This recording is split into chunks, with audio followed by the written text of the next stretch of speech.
And here he is, disputably the most devastating and impressive of the combiner figures, Predaking. First of all, I'd just like to point out that he looks... Oh, I'm just looking at a picture of him now. He looks a lot better with all of the stickers applied to him. But I was always really bad at putting stickers on figures.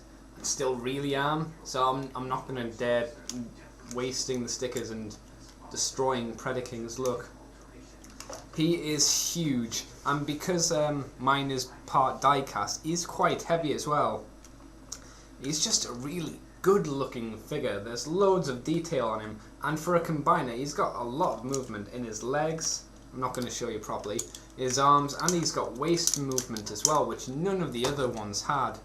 The only thing he doesn't have is any movement in his head. His head is locked into place unless you pull off the helmet slightly and just jiggle it around. But apart from that, he's really good. Loads of motion, and he's got motion in his fists as well. He's got wrist action as well. Well, sort of. Oh yeah, I forgot about that. He's got elbow action as well. Little elbow action anyway. It's stiff, but, well, they twist and they move, but I'm not going to try that at this angle.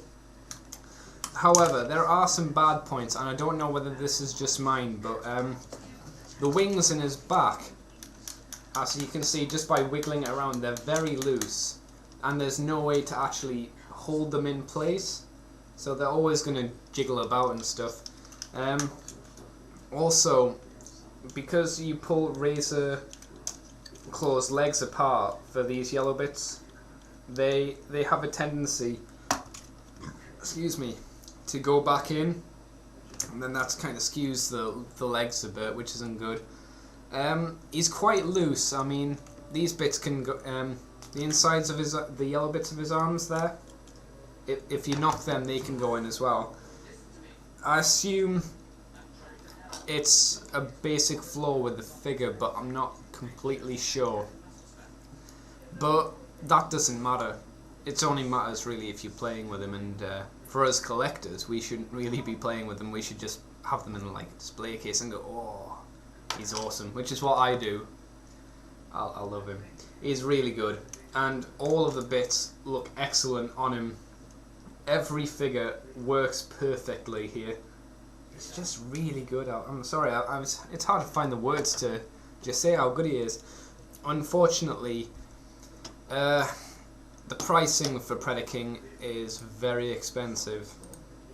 If you want to get the reissue, that is about, I don't know, 134, I think that's what I paid, and that was just for the figure in the box.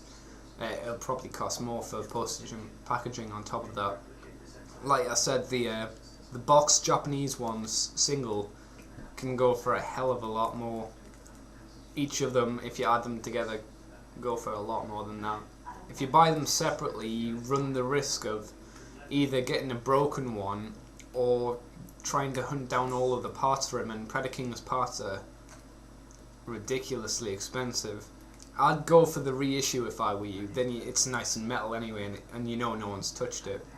It's just nicely presented as well in his little box.